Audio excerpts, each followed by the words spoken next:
तो भी तो भी सब लोगों ने स्वीकार किया है। 2-4 को थोड़ा था बस, बाकी तो सब कुछ ने स्वीकार कर लिया, इसलिए ऐसी कोई तकलीफ नहीं हुई रहने की। और बताइए भैया? बढ़िया भैया।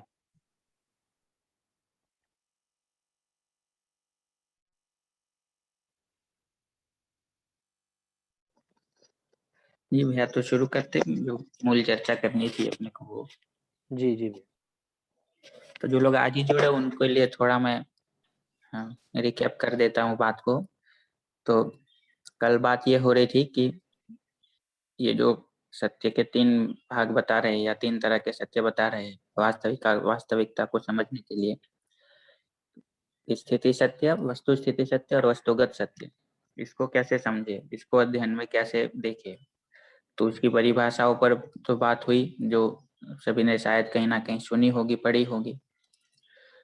तो उसके बाद उसको व्यावहारिक रूप से कैसे देख पाए या उदाहरणों के साथ कैसे देख पाए, उसको लेकर के थोड़ी बात हुई थी। तो एक बात ये थी कि सत्ता में संपृक्तता तो बनी हुई है, ये स्थिति सत्य है, और हर एक वस्तु का अपना रूप गुण स्वभाव होता है, तो वो वस्तुगत सत्य है। और जो वस्तु स्थिति सत्य है वो दर्शाता है कि हर एक वस्तु किसी एक देश में, किसी एक काल में, किसी एक दिशा में किस तरह से अपनी भागीदारी को कर रही है, उसका क्या स्वरूप दिखता है उस देश में, उस दिशा में, उस काल में, उसको वस्तु स्थिति सत्य कहते हैं। तो ये एक मोटा मोटी बात हुई, इसको कल 1-2 उदाहरणों से भी बताया था। इसके बाद आदित्य भैया का शायद कोई प्रश्न था, जैसा अभी अनिरुद्ध भैया ने कहा, तो वो अपना प्रश्न एक बार फिर रख दे, आगे बात हो पाए उस पर।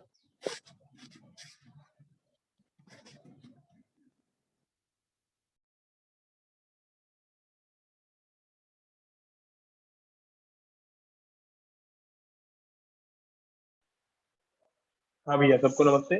कल जो बात चल रही थी कि स्थिति सत्य, वस्तु स्थिति सत्य और वस्तुगत सत्य, तो इसमें हमने गोष्ठी के बाद भी हम लोगों ने बात की थी, तो एक प्रश्न ये आया था कि क्या 2 जागृत व्यक्ति हैं तो उनका स्थिति सत्य तो एक जैसा ही उनको दिखेगा, वस्तुगत सत्य भी उनमें एक जैसा ही है और वो देख भी पा रहे हैं उसको, और वस्तु स्थिति सत्य तो अलग अलग हो सकता है या नहीं हो सकता है। तो परंपरा में कहते भी हैं, जैसे आदरणीय नागराज जी ने भी कहा कि मुझसे पहले भी कई लोगों को ज्ञान हुआ होगा, पर वो लोग इसको परंपरा में या शिक्षा विधि, अध्ययन विधि से प्रमाणित नहीं कर पाए, जीने में प्रमाणित नहीं कर पाए। और जैसे मैंने उदाहरण दिया था, हालांकि हम महापुरुषों का मूल्यांकन नहीं कर रहे हैं, पर फिर भी समझने की दृष्टि से, क्योंकि अभी तक आदरणीय नागराज जी एक ही प्रमाणित व्यक्ति है, तो समझने की दृष्टि से मैंने पूछा था कि जैसे बुद्ध हैं या कबीर हैं या और भी कोई है, तो उनका वस्तुगत सत्य, वस्तु स्थिति सत्य, स्थिति और वस्तुगत तो एक जैसा ही है, पर वस्तु स्थिति नागराज जी से अलग है। जैसे उनका काल अलग है, देश अलग है, उस समय परंपराएं हैं, रूढ़िवादी समाज है, लॉजिक डेवलप नहीं हुआ है, साइंस नहीं आया है, तो क्या इस कारण से वो अध्ययन विधि नहीं बना पाए या फिर जीने में प्रमाणित नहीं कर पाए, एक ये। और दूसरा एक जीने से जुड़ा हुआ एक और सवाल था कि क्या हमारा, जैसे हम अध्ययन से हमारे वस्तुगत सत्य को और ज्यादा सही करने की कोशिश कर रहे हैं, वस्तुगत सत्य मतलब रूप गुण स्वभाव धर्म, तो हम जो दीनता हिंसा क्रूरता में अभी जी रहे हैं, तो उससे वो धीरता वीरता उदारता में बदलेंगे। तो अध्ययन से हम वस्तुगत सत्य पे काम कर रहे हैं, और तो इससे हमारे जो अभी जीने का आयाम है, कार्य आयाम, जो वस्तु स्थिति सत्य है, तो वो भी इस पे प्रभाव डालता है या नहीं डालता है। ऐसा मेरे 2 प्रश्न थे। ठीक है ना, धन्यवाद।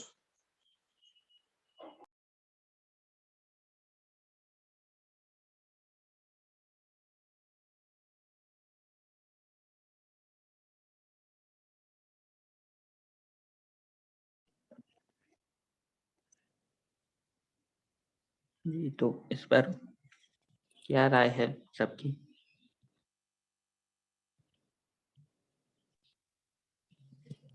हाँ भैया, मैं इस पे अपनी बात रखना चाहूंगा। जैसे ये प्रश्न जब आया था तो उसके बाद मैंने भी इसको और थोड़ा सोचा इस पे। तो वस्तु स्थिति सत्य की जो परिभाषा, इसको मैंने 2-3 बार पढ़ा इसको थोड़ा गहराई से। तो इसका मुझे तो यही बात समझ में आई कि वस्तु स्थिति सत्य की जो परिभाषा है, दिशा काल देश का प्रकाशन सहित ज्ञान संपन्नता। इसमें मुझे जो प्रकाशन शब्द है उसको जब मैंने और देखा तो लग रहा है कि प्रकाशन का अर्थ है यथार्थता को कलात्मक विधि से प्रस्तुत करना। तो दिशा काल देश का प्रकाशन, उसके सहित ज्ञान संपन्नता। तो ज्ञान तो एक सा है, सर्वत्र एक सा अनुभव, क्योंकि ज्ञान तो हो गया सत्ता में संपृक्त प्रकृति का ज्ञान, यानी स्थिति सत्य का ज्ञान।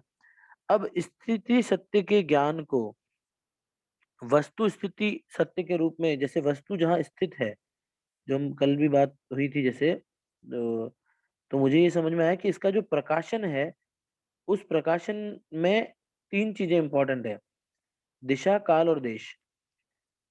क्योंकि यथार्थता तो वही है जो हमेशा अर्थ वर्तमान है, जो हमेशा से एक जैसी है, जो कि सत्य है।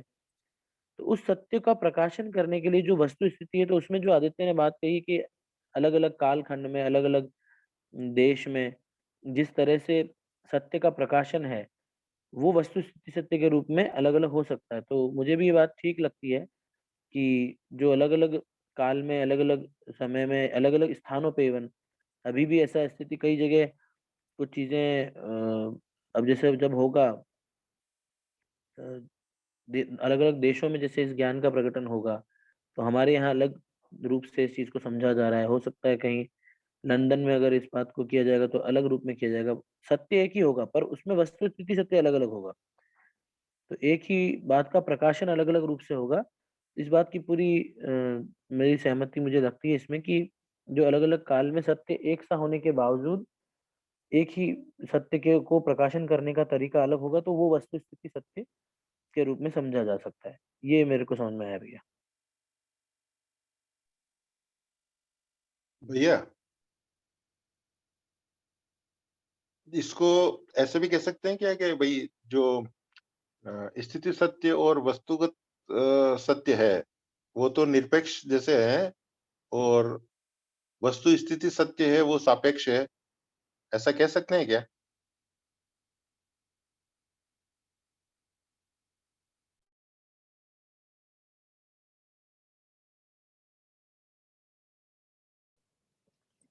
जहां तक मुझे लगता है कि वस्तु स्थिति सत्य को तो ये प्रश्न है ही, वस्तुगत सत्य के लिए भी ये प्रश्न रहेगा ही, क्योंकि वस्तुगत सत्य भी वस्तु सापेक्ष तो रहेगा ही। एक स्थिति सत्य ऐसा है जो पूर्ण रूप से निरपेक्ष है, कि कोई भी वस्तु के लिए किसी भी वक्त में किसी भी देश दिशा में वो वैसा ही रहेगा। वस्तुगत सत्य है वो वस्तु के लिए बदलता रहेगा, और किसी एक वस्तु को भी देखे तो वो वस्तु अभी एक रूप में है, उसका मतलब विखंडन होकर के विरचना होकर कोई और रचना बन गई, तो हो सकता है उसके रूप गुण बदल गए हो शायद। जैसे सोडियम का परमाणु होता है, वो पानी में डालो तो ऐसे बम के जैसे फूटता है, लेकिन वही सोडियम का परमाणु जब क्लोरीन के साथ जुड़ के नमक बना देता है तो फिर वो नमक पानी में घुल जाता है। तो वो वस्तु तो वही रही, लेकिन कोई एक रचना होने के बाद उसके रूप गुण बदल गया। तो ऐसा नॉर्मली भी देख सकते हैं कि कोई एक पत्ती झाड़ पे है, वहां उसका कोई एक रूप गुण है, वो टूट के जमीन पे गिर के विघटित हो गया, फिर उसका रूप गुण स्वभाव कुछ और हो गया। तो एक ही वस्तु के अर्थ में भी वो भी बदलता ही रहता है। तो ये सोचने वाला मुद्दा तो है ही कि इन दोनों को सापेक्ष कहेंगे या निरपेक्ष कहेंगे, दोनों के लिए ये सवाल बनेगा। क्या कहेंगे ये तो अभी मैं एक्यूरेटली कह नहीं पा रहा, लेकिन ये सवाल तो दोनों के लिए बनेगा, ऐसा मुझे लगता है। हाँ, सुनील आगीवाल जी कुछ कह रहे। मैं कह रहा था देखो ऐसा है कि परंपरा में अब तक बोला गया है कि ब्रह्म सत्य जगत मिथ्या, मतलब एक ही सत्य है, ईश्वर सत्य है, बाकी सब मिथ्या है, सब झूठ है। तो मोह माया है, जो भी बोल दो, है ना। आदरणीय नागराज जी ने उसको स्पष्ट किया भी सत्य 3 है, ईश्वर सत्य है तो उन्होंने उसको बोला है सत्ता में संप्रक्त प्रकृति, स्थिति सत्य। वो परंपरा वाला जो, उसी को उन्होंने शब्द दिया स्थिति सत्य। ईश्वर जो है यहाँ पर व्यापक है, वो मूल ऊर्जा है, उसमें संप्रक्त प्रकृति है, तो ईश्वर सत्य को उन्होंने बोला स्थिति सत्य। दूसरा सत्य उन्होंने बोला भी देखो जगत मिथ्या मिथ्या नहीं है, जगत की हर इकाई उसका अपने रूप गुण स्वभाव धर्म है, एक सत्य ये भी है। तो जगत मिथ्या नहीं है, हर इकाई का रूप गुण स्वभाव धर्म उसका सत्य है। तो हर अवस्था का स्वभाव धर्म एक होता है, तो उस अवस्था का स्वभाव धर्म एक होगा, रूप गुण हर इकाई का अलग होता है, मोटा मोटा ऐसा कह सकते हैं ना। तो दूसरा सत्य उन्होंने ये बताया आदि नागराज जी ने, स्थिति वस्तुगत सत्य है ना, हर वस्तु का हर इकाई का अपना एक सत्य है, उसको आप मिथ्या नहीं कह सकते, सत्य है। मैं अगर अभी भ्रमित मानव हूं तो मेरा स्वभाव दीनता हीनता क्रूरता वाला है ना।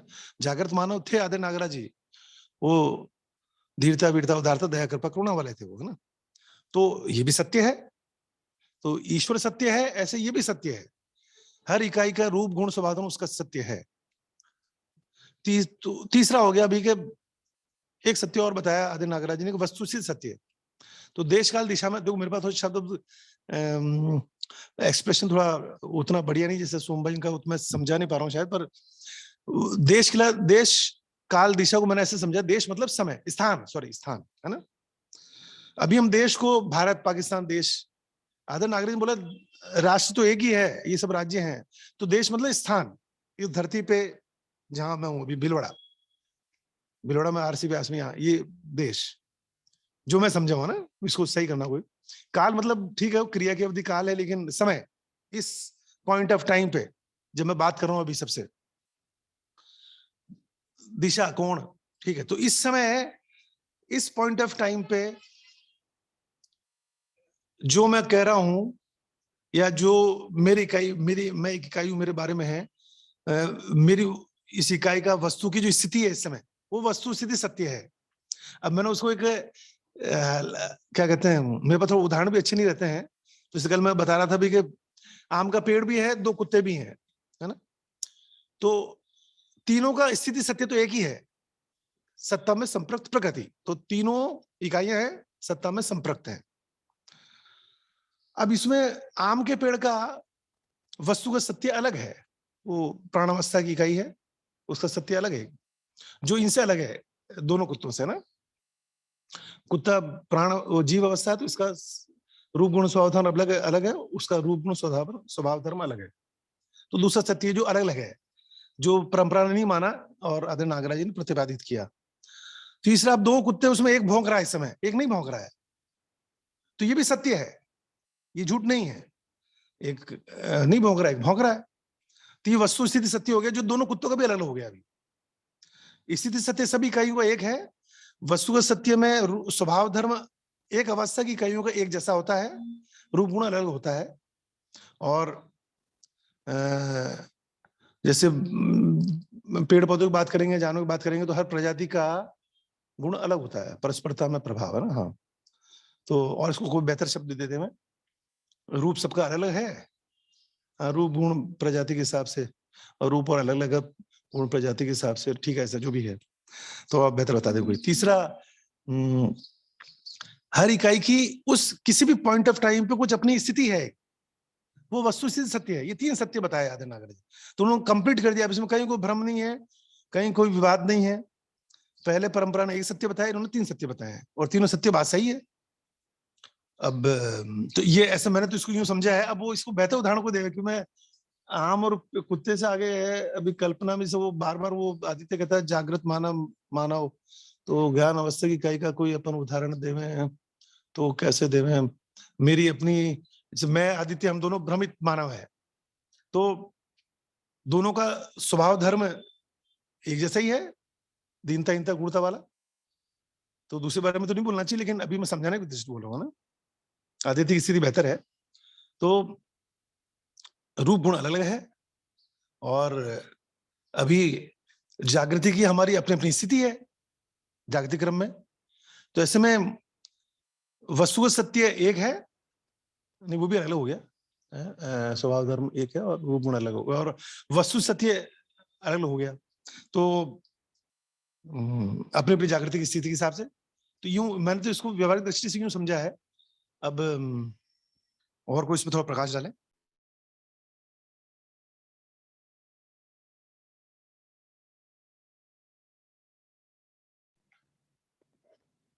जी भैया, एक बात तो मतलब ठीक ही समझा आपने। इसमें एक बात जो कही आपने कि दिशा मतलब जो कोण और वो कहा, तो यहाँ दिशा जिसको कह रहे हैं वो विकास और ह्रास को ही मेनली कह रहे हैं।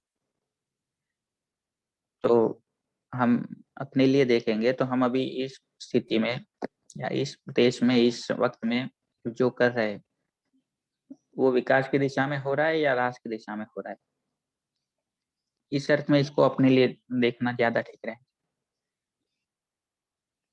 इससे हमारा वस्तु स्थिति सत्य ठीक से समझ में आता है कि हम अभी बहुत ऐसी चीजें कर रहे हैं जो हमको ह्रास की ओर ले जाती है।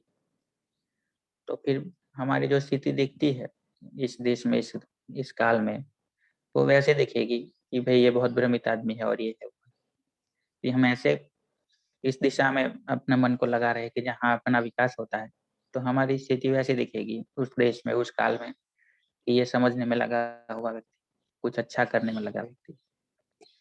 एक बात तो ये मुझे इसमें कहनी थी। दूसरा एक ये भी बात मुझे लगती है जो एक बाबा जी के साथ संवाद में भी है, वो बात जिसको मैं ग्रुप में रख दे रहा हूँ।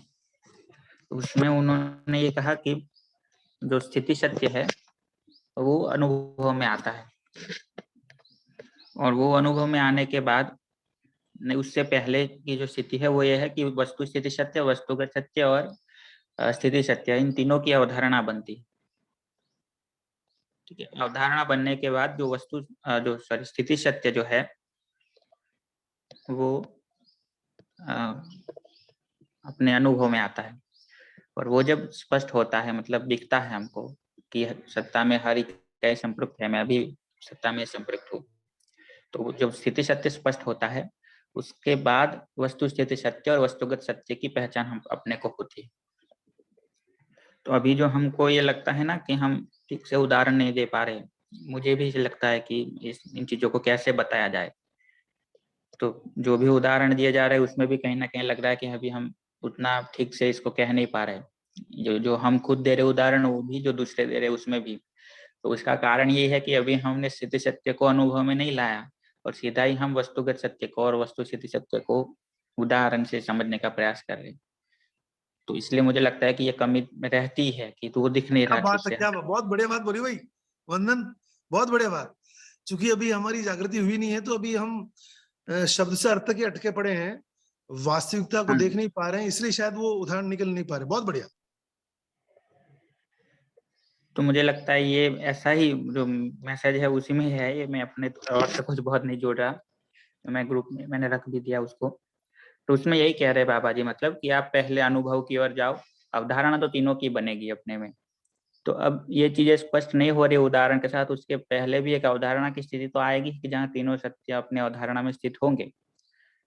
उसके बाद वस्तु स्थिति सत्य और स्थिति सत्य को थोड़ा मतलब होल्ड पे करके हम सीधा संपृक्तता को अनुभव में लाएंगे, और जो स्थिति सत्य जब अनुभव में आ जाएगा उसको बैकग्राउंड में ये प्रकटन दिखेगा कि अब हर इकाई व्यापक में संपृक्त तो है ही, लेकिन वो किसी एक देश दिशा काल में भी है और उसका कोई रूप गुण स्वभाव भी है।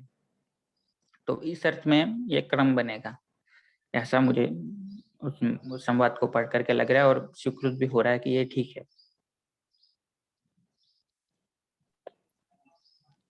हाँ आदित्य भाई बताइए।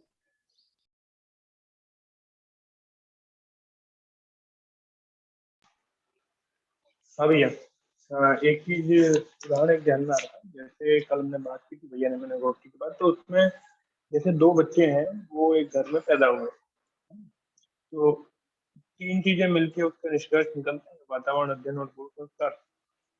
तो वातावरण तो एक जैसा ही मिला हमको, जो बच्चे एक ही घर में पैदा हुए। पूर्व संस्कार लगभग एक जैसे थे क्योंकि एक ही परिवार को चुना है, और जैसे देखते भी हैं दो जुड़वा भाई हैं, जुड़वा बहन है, या परिवार में भी बेटा बाप पे गया है, या फिर दोनों भाई एक जैसे, बिल्कुल एक जैसी चॉइस मान्यता है। मैं भैया और मेरे में भी देख रहा था कि हाँ, अ, फिर क्या होता है कि जैसे जैसे यात्रा आगे बढ़ती है तो दोनों एक ही वातावरण में अगर पले बड़े, तो हालांकि संस्कारों में भी पूर्व के जीवन की यात्राएं और उनके जुड़े होते हैं, पर फिर भी लगभग निष्कर्ष एक जैसे होते हैं। और फिर अगर वस्तु स्थिति अलग अलग मिलती है, जैसे मान लो एक यहाँ रहा, एक ननिहाल में रहा, या स्कूल अलग अलग हो गई, या जगह अलग अलग हो गई, तो उससे फिर बहुत डिफरेंसेस आ जाते हैं। तो अ, क्या वस्तु स्थिति सत्य जो है वो वस्तुगत सत्य पे प्रभाव डालता है क्या? तो जैसे अपन शिक्षा की बात करते हैं, तो एक ही परिवार में जन्मे दो समान आयु के बच्चों को अलग अलग शिक्षा दी जाए तो परिवर्तन तो आएगा। ऐसा एक बार देख सकते हैं इसको।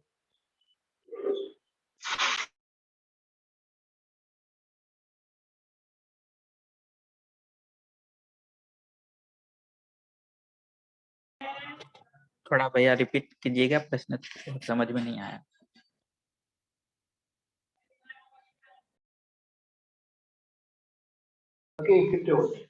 जैसे हम बात कर रहे हैं ना कि तीन तरह के सत्य हैं, स्थिति सत्य, वस्तु स्थिति सत्य और वस्तुगत सत्य। तो जैसे दो बच्चे एक ही परिवार में जन्मे और उन्हें वातावरण एक जैसा ही मिलना है, तो अभी शुरुआत में बचपन में वस्तु स्थिति सत्य एक जैसी हो गई, और वस्तुगत सत्य में थोड़ी बहुत भिन्नता तो रहती है पूर्व जन्म के संस्कार के हिसाब से, पर फिर भी एक ही परिवार को चुना है उन्होंने, तो लगभग सिमिलरिटी है। और फिर आगे जाके जैसे जैसे जीवन यात्रा आगे बढ़ती है, जिंदगी शुरू होती है, जब तक वो एक ही वस्तु स्थिति में रहते हैं तब तक वस्तुगत में भी लगभग स्वभाव एक जैसा होता है, गुण एक जैसा होता है। और वस्तु स्थिति जब बदलती है, अच्छा, तो उसमें परिवर्तन आता है। और अच्छा, इसको अगर व्यवहारिक धरातल पे उतारे एक बार, तो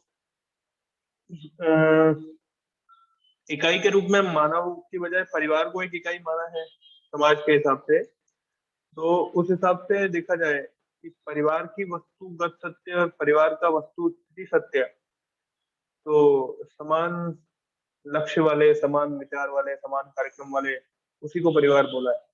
तो वस्तु स्थिति एक होने से ही परिवार है, या जैसे अभी अभी की स्थिति है कि हाँ ठीक है, विचार मिल रहे हैं पर अलग अलग जगह रह रहे हैं, अलग अलग जगह काम कर रहे हैं, अलग अलग कार्यक्रम से जुड़े हुए हैं। तो परिवार के लिए ये इम्पोर्टेंट है कि एक ही जगह पर रहें, एक ही कार्यक्रम करें, जैसा आप लोग खेड़ा में कोशिश कर रहे हैं।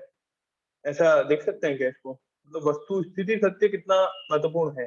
कुल मिलाकर प्रश्न ये है कि जैसे पहला प्रश्न भी यही था कि दो जागृत व्यक्तियों का वस्तु स्थिति एक जैसा तो हो नहीं सकता, अलग अलग हो सकता है, उसका क्या प्रभाव रहेगा, पहला। दूसरा कि वस्तु स्थिति सत्य क्या वस्तुगत सत्य पर प्रभाव डालता है ना?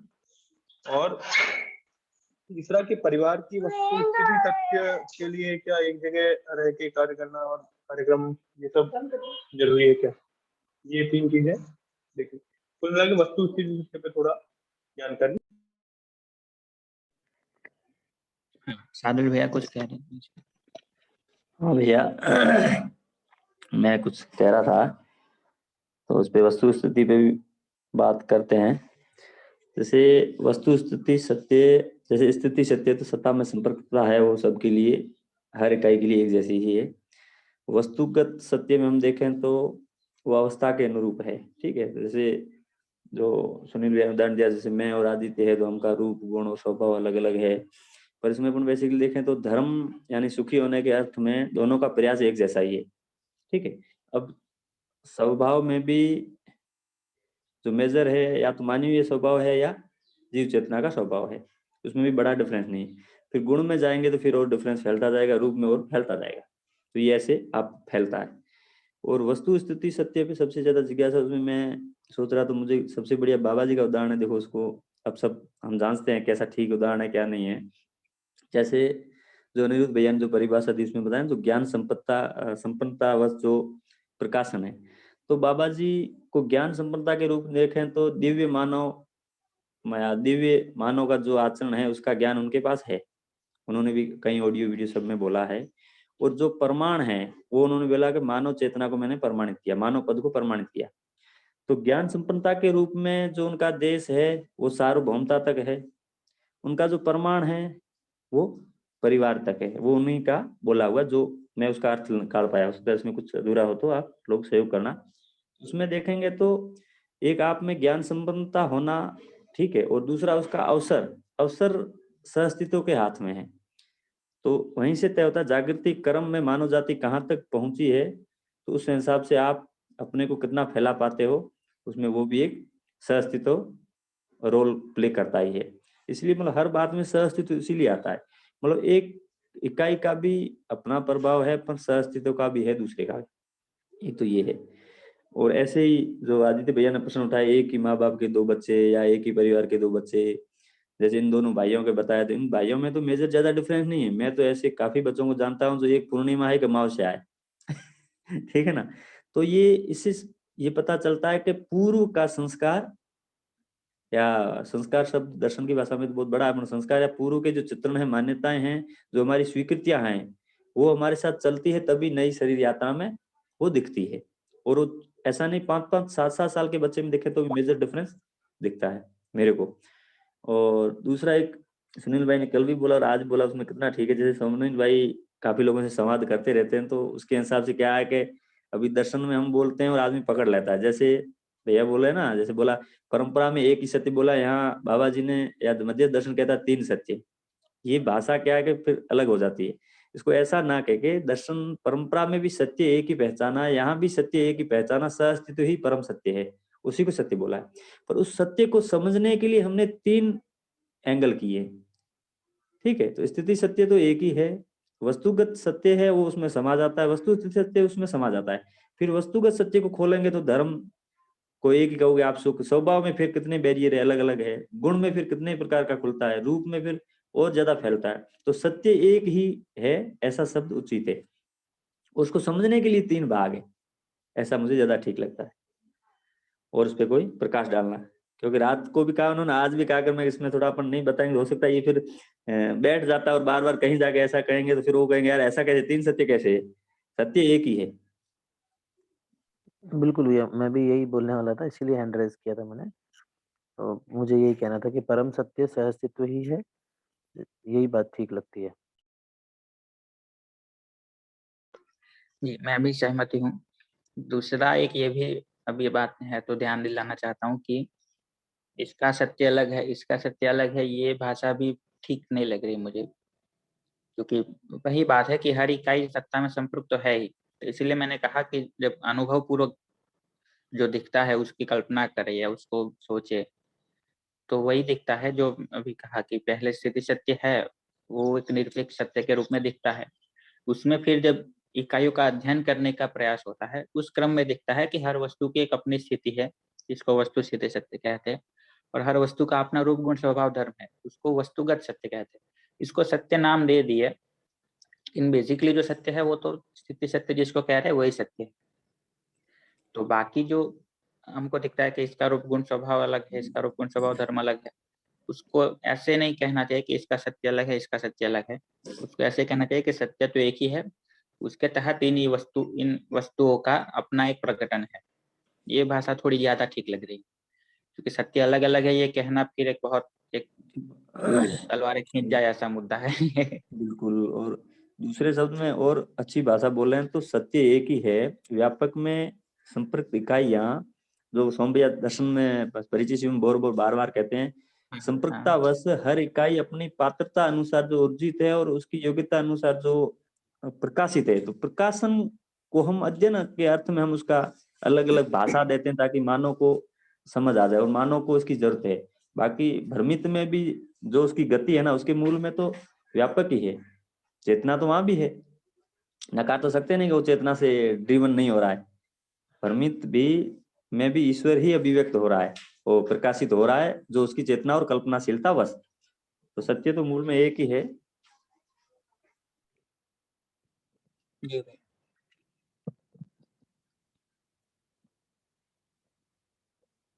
ये तो आदित्य भैया के जो प्रश्न थे वो तो अभी साइड में ही रहे। अभी सुनील भैया इस पर कुछ आप कहना चाहे तो बता सकते हैं कि आपको ठीक लग रहा है, सहमत नहीं हो रही है इसमें? मैं वही पढ़ रहा था अभी परिभाषा संहिता में, 1 मिनट होल्ड करिए। हाँ। तो ऐसा है कि जब हम बोल रहे हैं कि सहअस्तित्व परम सत्य है, ये पहला वाक्य लिखा परिभाषा संहिता में, तो परम का मतलब क्या? तो परम पे जाएंगे तो और लंबी हो जाएगी चर्चा, परिभाषा भी लंबी हो जाएगी। आत्मा से सूक्ष्म जो है वो परमात्मा। तो परम सत्य, परम के 2 अर्थ होंगे, एक तो सूक्ष्म भी होता होगा और एक मुख्य भी होता होगा। तो मुख्य सत्य ठीक है।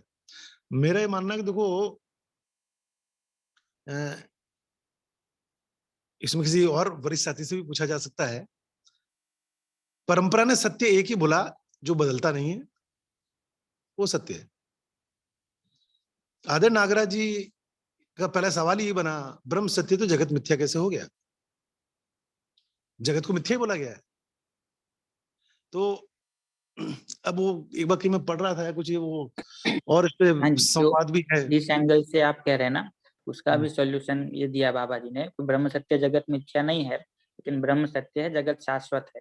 तो जो बाकी वस्तुओं के लिए जो शब्द प्रयोग किया वो शाश्वत शब्द का प्रयोग किया, हाँ, उसके तो लिए सत्य का प्रयोग नहीं किया। नहीं, सुनो सत्य सुनो को तो वही कहा जो परंपरा ने कहा। नहीं, तो वैसा है कि हाँ।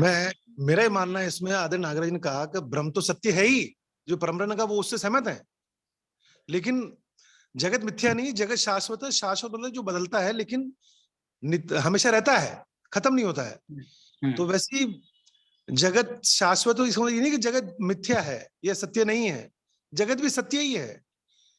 ब्रह्म और जगत में फर्क इतना है कि ब्रह्म वाला सत्य बदलता नहीं, तीनों काल में एक जैसा रहता है, व्यापक मूल ऊर्जा एक जैसी रहती है ना।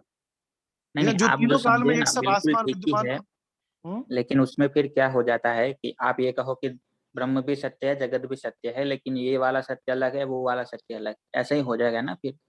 नहीं, एक बार तो मैं इसको कोशिश करता हूँ हाँ अपनी शब्दों में रखने की बात को, हाँ कि परंपरा ने मतलब ब्रह्म सत्य, बाकी सब मिथ्या है। भाई है, ये शरीर भी मिथ्या है, आत्मा ही है बाकी।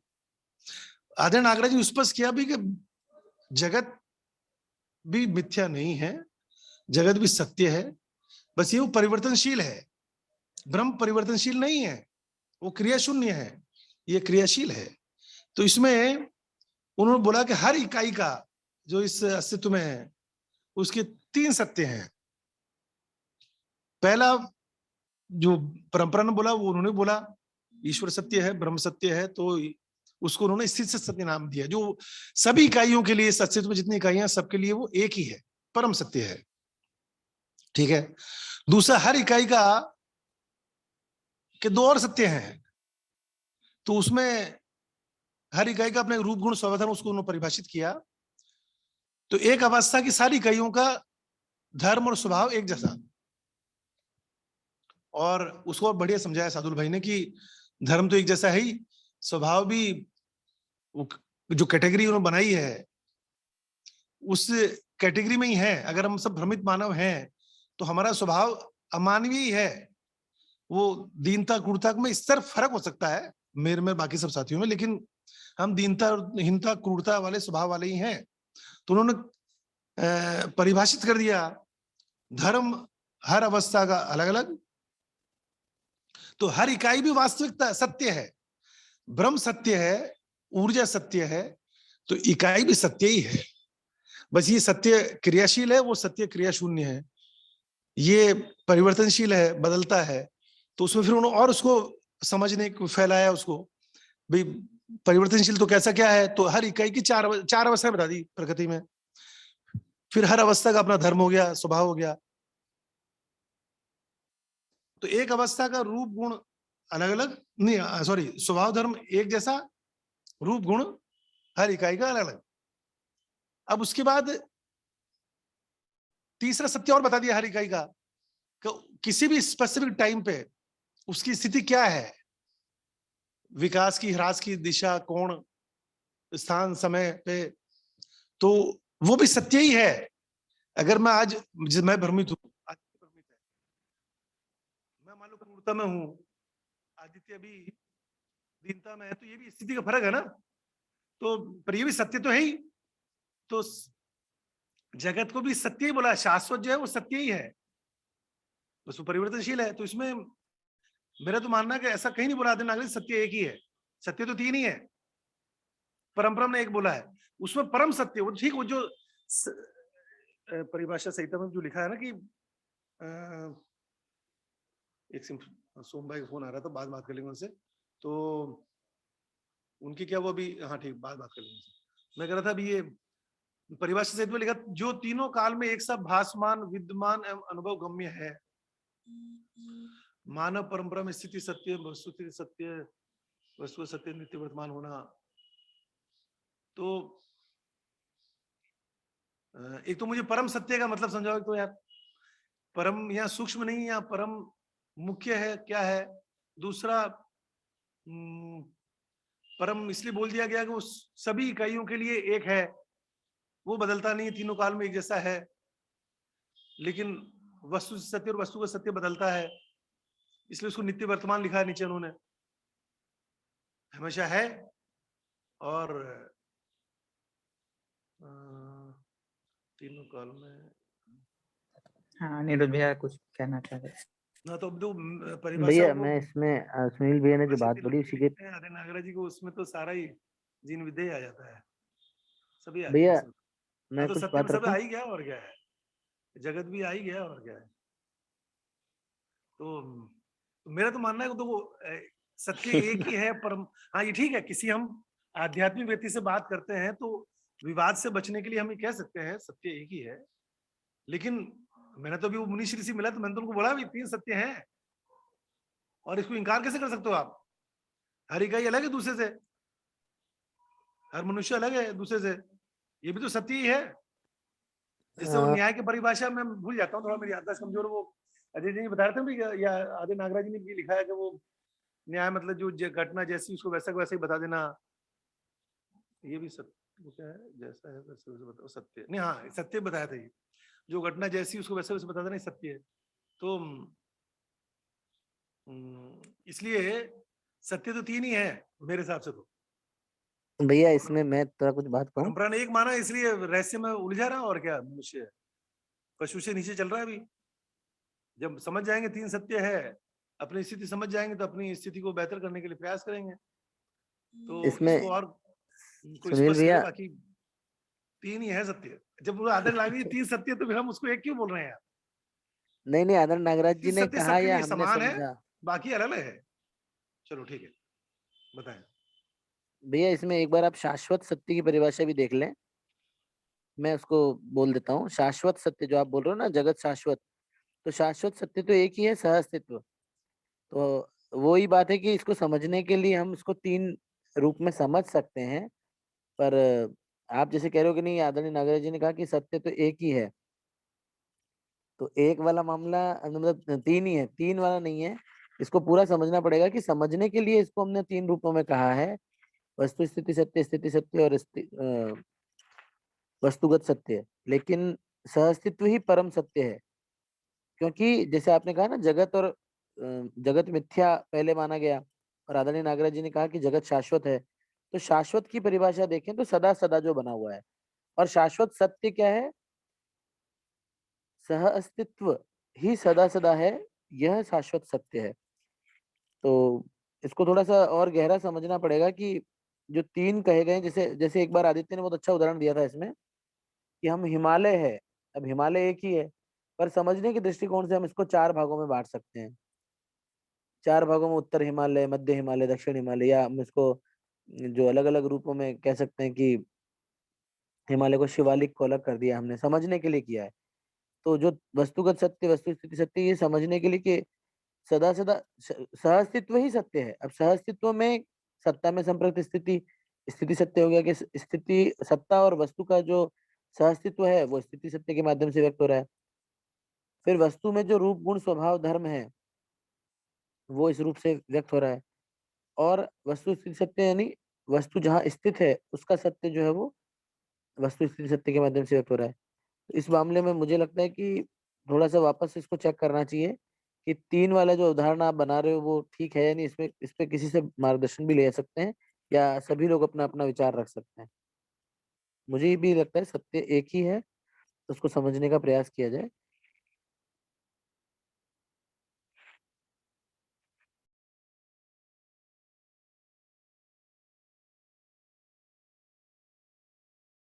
मेरी बात हो गई भैया। हाँ भैया, तो टाइम हो गया, यहीं रखे या आगे किसी को इस पे एक बार बात करनी चाहिए भैया, सभी लोग आपस में और तय करें और मैं भी कोई संवाद ढूँढता हूँ।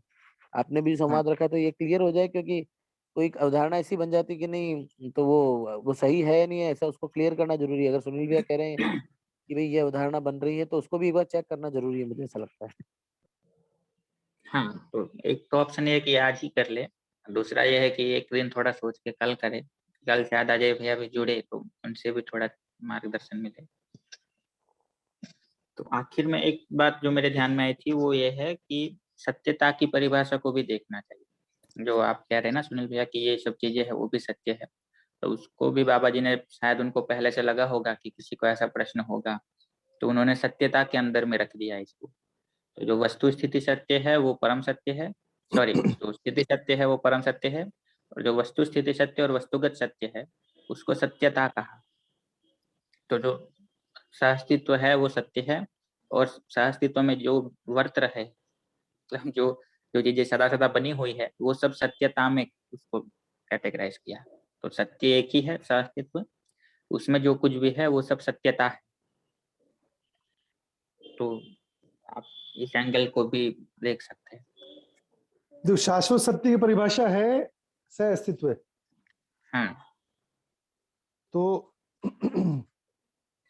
जगत शाश्वत है, ये भी सत्य है।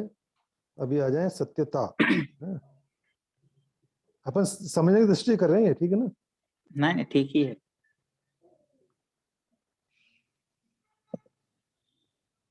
सत्यता और सूरज।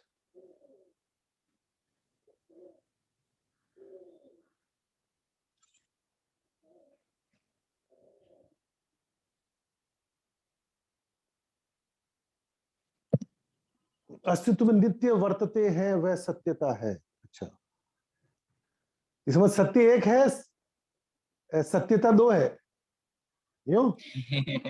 नहीं दो है ऐसा नहीं, लेकिन जो कुछ भी सत्य में है वो, और उनका अपना जो एक वस्तु स्थिति सत्य और वस्तुगत सत्य है वो सत्यता है।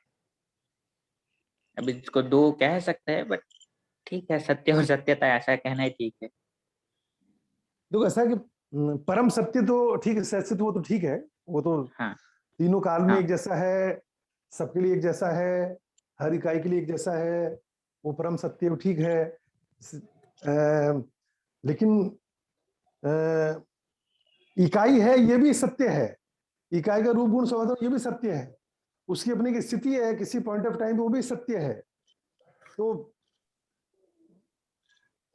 सत्य को पूरा परिभाषित किया उन्होंने, ये नहीं लिखा कि सहअस्तित्व एकमात्र सत्य है, सहअस्तित्व परम सत्य है, वो सबके लिए एक जैसा है, लेकिन बाकी भी सत्य है। तो इसमें फिर आता है तब जाके उसका जवाब मिलता है कि जगत मिथ्या नहीं है, जगत भी सत्य है। अब सत्य के दो रूप हो गए, एक जो परिवर्तनशील है, एक जो परिवर्तनशील नहीं है। जो परिवर्तनशील नहीं है वो ईश्वर है, जो परिवर्तनशील है वो शाश्वत है, वो जगत है। तो दोनों ही सत्य है, ब्रह्म भी सत्य है और जगत भी सत्य है। तो उस भैया सत्य को सहअस्तित्व कैटेगराइज कर सत्य दिया है, उन्होंने आगे। सहअस्तित्व सत्य है, ब्रह्म अलग में कुछ अस्तित्व अपने परम आप, सत्य है। या अपने आप में ब्रह्म सत्य नहीं है और जगत भी अपने आप में कुछ है नहीं, क्योंकि जगत और ब्रह्म को अलग करना संभव नहीं है ना। आप जगत को अलग से कैसे पहचानोगे? सत्ता के बिना जगत पहचान में नहीं आ सकता। भैया सत- इसमें इसमें एक थोड़ा सा ये था, मैं जो समझ पाया हूँ, शायद महेंद्र भैया से बात हो रही थी तो उन्होंने एक चीज कही थी, जैसे सत्य है ना तो वो स्थिति है, और जहाँ ता लग जाता सत्यता तो वो गति हो जाती है। तो ये गति और स्थिति के अर्थ में भी अपन इसको समझ सकते हैं क्या ऐसा?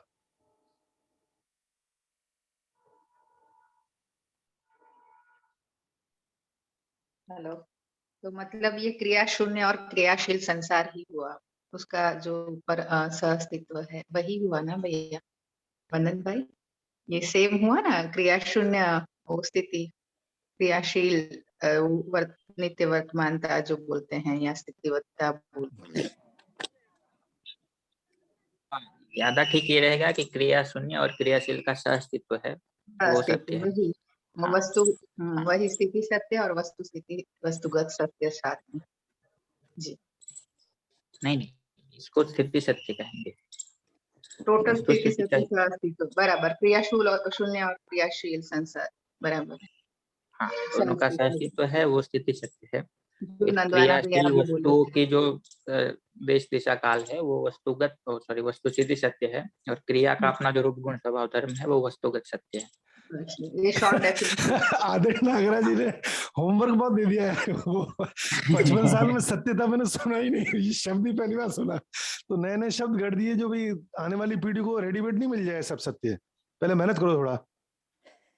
तो सत्यता अलग कर दिया उन्होंने। ओके, वो चित्रण उनका जैसे चित्रण साक्षात्कार होता है तो चित्रण भाषा में परिवर्तित जैसे हम करते हैं ना, तो सभी जागरूक पुरुष का अपना अपना चित्रण अलग होता होगा क्या वंदन भाई?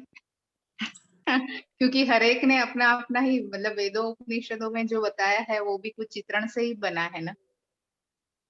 वो तो बहुत लंबा अभ्यास करना पड़ेगा उस पर कुछ हाँ, कहने के लिए। हमारे में भी वर्ड्स नहीं बनते हैं, जैसे वर्ड्स बनने लगते हैं तो हमारा चित्रण होता है, तभी भाषा में हम आगे ले आते हैं ना। तो बाबा जी का तो उच्च लेवल का होगा ही, जैसे वो किसी ने बताया था, श्री राम भैया का एक लेक्चर था उसमें उन्होंने कि बाबा जी जब लिखने बैठते थे तो सारे शब्द उनके सामने एक हनी बी का जो पूरा एक होता है ना उस तरह से आ जाते थे, उसमें भी एक एक वर्ड्स वो चुनते थे, एक ही मीनिंग के 4 वर्ड्स 10 वर्ड्स 25 वर्ड्स आते थे, उसमें से एक चुन के वो लिखते थे। ऐसा उन्होंने एक अनुभव में बताया था कि बाबा जी के जो कन्वर्सेशन है में, तो ये चित्रण के आधार पे ही होता।